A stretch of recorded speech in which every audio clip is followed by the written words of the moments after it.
আমি জানি না কি হলো, শুধু এই জানি চোখে মোর সুখ মাখালো কে যেন, সুখ অঞ্জন মাখালো। কার আঁখি ভরা হাসি উঠিল প্রকাশী, যেদিকেই আঁখি তাকালো। আজ মনে হলো কারে পেয়েছি, কারে যে পেয়েছি সে কথা জানি না। আজ কি লাগি উঠিছে কাঁপিয়া কাঁপিয়া, সারা আকাশে রাঙিনা কিসে যে পুড়েছে শূন্য জানি না।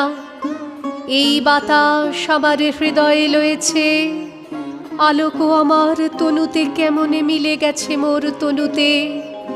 তাই এ গগন ভরা প্রভাত পশিল আমার অনুতে অনুতে। আজ ত্রিভুবন জোড়া কাহার বক্ষে, দেহ মন মোর ফুরালো যেন রে, নিঃশেষে আজি ফুরালো। আজ যেখানে যাহেরি সকলেরই মাঝে